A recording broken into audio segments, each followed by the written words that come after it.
يا مساء الحب والسعادة على الناس الحلوة بزيادة. لو أول مرة تشوفوني ياريت تشتركوا في القناة عشان تشوفوا كل حاجة حلوة أنا بعملها. النهاردة هنعمل مع بعض حاجة حلوة خالص، جبنة خطيرة خطيرة خطيرة بالمنفعة بخيرها، وهتوفر لك كتير قوي. ممكن تاكليها طازة، ممكن تخزنيها لشهر رمضان ان شاء الله يعني. كل سنة وحضراتكم بخير. هي موفرة وهتوفر عليكي كتير قوي.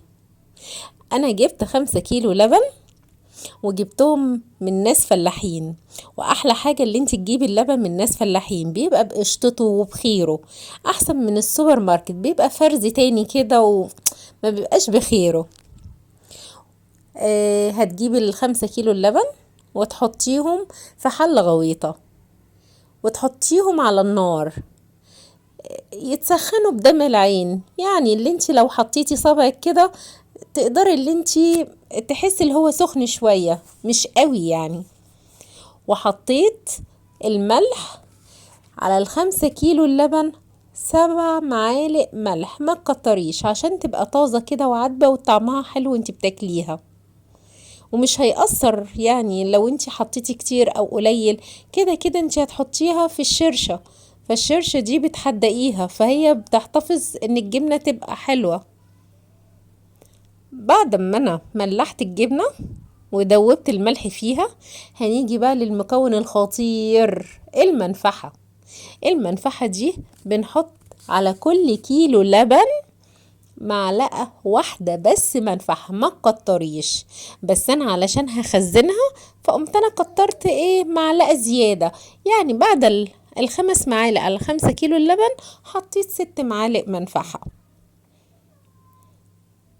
ولازم تدوبيهم جامد في اللبن علشان الخليط كله يتجانس مع بعض. شفتوا بدأ يتجبن بسرعة. دلوقتي هغطيه، يا الغطا بتاع الحلة يا بستريتش انتي وراحتك. انا كان عندي ستريتش بصراحة فقلت اما اغطيها بستريتش علشان انا هدخلها دلوقتي جوه، يا بطانية صغيرة يا لحاف فايبر صغير اللي موجود يعني عندك. انا كان عندي لحاف فايبر صغير، قلت اما اغطسها جواها كده علشان خاطر تدفى وتتجبن الجبنة بسرعة. بالظبط كده، هغطيها تغطية حلوة كده واسيبها 3 4 ساعات مش اكتر من كده. تعالوا بينا نشوف بعد ال3 4 ساعات شكلها ما شاء الله اتجبنت وفصل المية عن اللبن اللي اتعمل جبنة. لا بسم الله ما شاء الله زي الفل، حلوة خالص. انا جبت مصفى وطبعا تحت منها صينية علشان المية اللي هتنزل منها ما تقعش على الارض. وممكن بقى تجيبي شاشة، حتة قماشة نظيفة اللي انت عايزاه يعني. انا ما كانش عندي شاشة فكان عندي قماشة نظيفة، قلبت قالب الجبنة جواه. تمام كده. انا بحب اللي انا اقلب القالب مظبوط يعني ما يتكسرش مني. في ناس بقى بيكسروه كده، انا مش بحبه متكسر، انا بحبه مشدود كده وحلو. وبعدين ألم القطعة القماشة عليه جامد علشان خاطر أي مية تنزل في الصينية. حلوة خالص، وسبته 3 4 ساعات تانيين. هاجي أفكه تاني كده دلوقتي. بسم الله ما شاء الله، تحفة تحفة تحفة. بجد الجبنة بخيرها خالص، حلوة خالص. أنا هنقله دلوقتي على صينية. ما شاء الله ال5 كيلو اللبن معايا. اما وزنت الجبنة لقيتها 2 كيلو لبن، حلو قوي بصراحة. والمية الشرشة دي على فكرة انا هستخدمها في حاجات كتيرة قوي، ده حلوة خالص. مفيش حاجة بتترمى منها، الجبنة دي بخيرها في كل حاجة. انا هقطعها بس قطعة كده علشان اوريها لحضراتكم. بسم الله ما شاء الله، تحفة بخيرها، اللبن حلو قوي بجد وطعمة خطيرة خطيرة. حتى المية اللي بتنزل منها الجبنة برضو بتبقى موفرة وبتستخدميها في حاجات كتيرة قوي.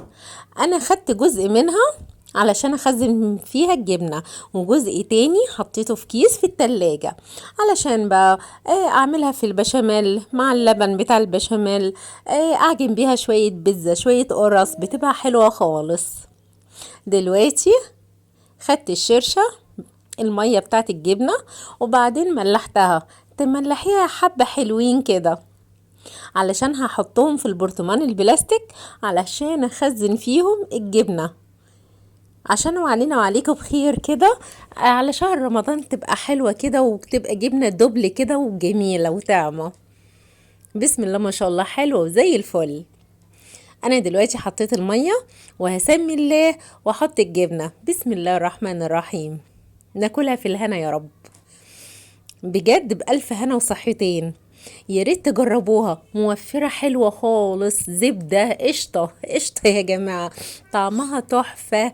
ممكن تاكليها كده بتبقى عدبة وطازة وجميلة قشطة.